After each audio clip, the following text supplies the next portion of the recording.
Wow. Oh my God, I get to do this. Professional interview, thank you.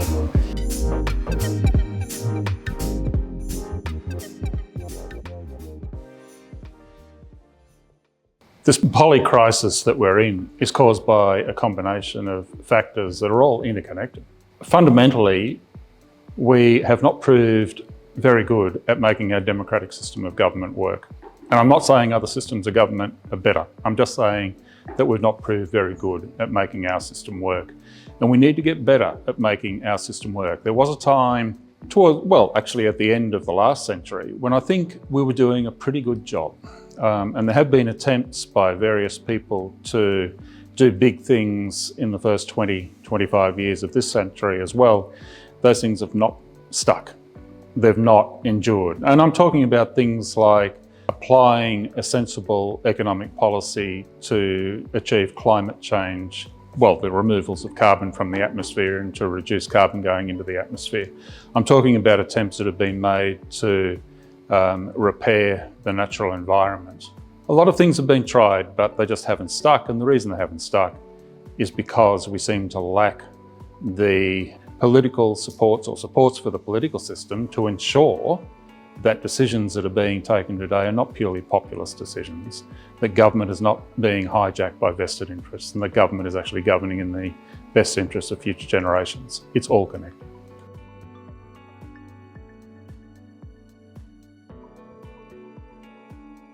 By insisting that we do have sovereignty, right? That's the first point. And not ceding ground on this. This is a crazy idea. The idea that domestic taxes that apply to stuff that's both imported and produced domestically, that because it applies to imported stuff, somehow it's a restraint of trade. That's just a nonsense, and that's never been the view of economists and trade policy people since the Second World War.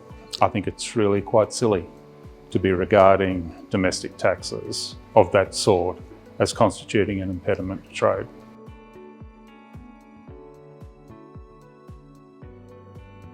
Not really. They have made attempts to do so. I think the last thing we want, the last thing we need really, is for the world to engage in a trade war. We've been there before, a long time ago admittedly, but we know it leads to very dark places. And I don't think we should be contemplating trade wars in a tit-for-tat retaliatory fashion. Donald Trump will do what Donald Trump will do, and we just have to accept that that's the case for the next 4 years. But we shouldn't engage in retaliatory action that makes things worse for us.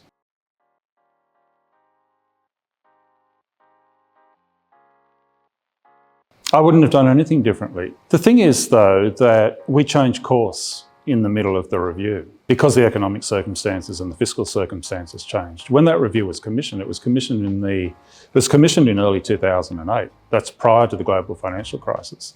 At that time, the Australian budget was in extraordinarily good health. As a matter of fact, governments were finding it hard to figure out what to do with all the money. In the 2 years prior, we had 3 personal income tax cuts. I mean, it's really hard to get your head around that kind of stuff, right? But then 6 months later, we had the global financial crisis. We had the fiscal response to that. The budget was no longer in good shape. And we were working away on the tax review, and we had to ask ourselves the question, what do we do now?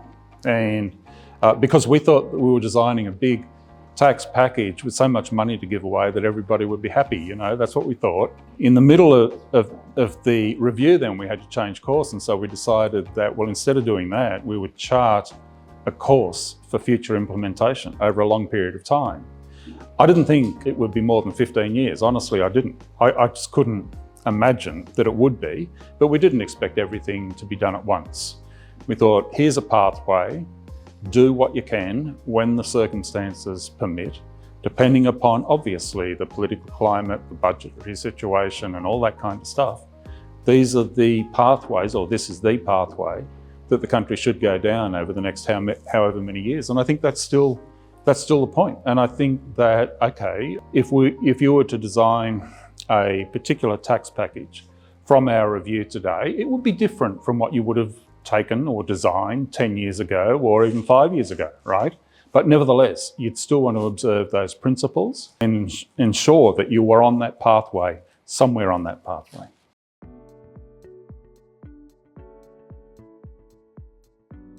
I mean, you could say that it's unrealistic to imagine that Australia is ever going to do anything decent in the tax policy area, right? And that, you know, a realist, therefore, could only despair. But I don't think we can. In fact, I refuse to despair. We've just got to keep at this. Well, in my career in the Treasury, I remember that there were times when I was despairing a little about the conduct of policy, but then thinking, you know, I'm sure there will be a window of opportunity opens up at some stage. I mean, for example, it's a long time ago, but in the 1996 election, I remember John Howard as opposition leader saying there will never ever be a GST, i.e. there will never ever be tax reform under the government that I lead. 12 months later, what do you know? I was appointed head of his task force on tax reform to develop a GST and a whole lot of other stuff. So you never know. And I remain optimistic that events can conspire to produce such an opportunity again. Yeah, open windows are important. Yeah. Absolutely.